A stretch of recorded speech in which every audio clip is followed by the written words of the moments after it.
At eto na nga mga paps, gamit ang e-bike na Wushu para masamahan at makapagkambas ng scooter na ADB 160 ang panganay ko. At dito nga kami unang pumunta sa Motor Trade Honda Abad Santos sa May Tondo. At ayun nga lang mga paps, walang display at sabi nga na nag-assist sa amin sa halagang 172,000 cash ay may 3 years LTO registrations plus freebies at 2 helmets. At lumipat nga kami mga paps. Ayan gamit-gamit yung dalawang motor. At ako naman ay e-bike. Dito naman kami pumunta sa may Honda Big Bike. Diyan sa Wanlu Nagagalangin, Tondo mga paps. At eto na nga meron silang display. At sinubukan na ngang sakyan at ganun na nga mga paps. Need pa rin magpa-reserve at depende sa kulay na available na darating at sa halagang 174 cash plus freebies at 1 helmet. At ito mga paps, lumipat naman kami sa pangatlong pagkakataon sa Caloocan Triumph. At doon nakita namin na meron silang mga sale.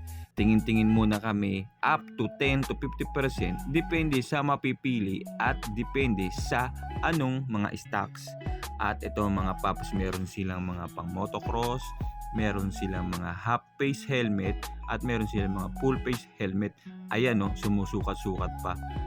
At meron din silang mga classics mga paps. Taring kami dito sa kanilang second floor at nakita namin yung kanilang mga top box, mga iba pang helmets at mga jackets at mga jersey at mga pang racing na full jacket mga paps. At ito nga may mga umiikot-ikot pang helmet, ayun mga paps. At ito pumunta nga kami sa may kanilang warehouse at nakita nga kami ng mga ADBs. Yun nga lang, for pickup na halos lahat. At basta Honda mga paps ang usapang motor ay dito sa Triumph Caloocan. Marami sila mga display na motor. At ito na nga mga paps, nagtry na kami mag-fill up for reservation para sa ADB 160.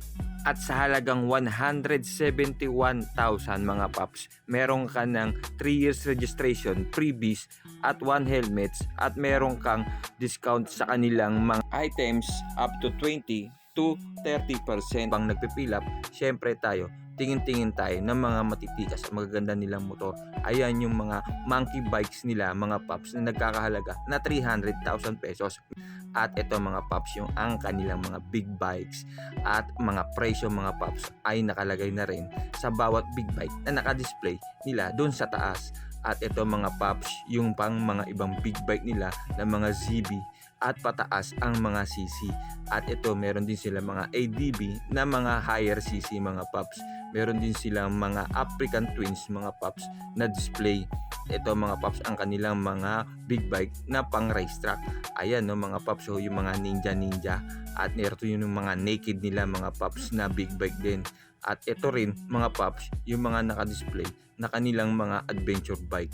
At ito rin mga paps yung pinakamalupit mga paps, yung motor na Honda Gold Wings.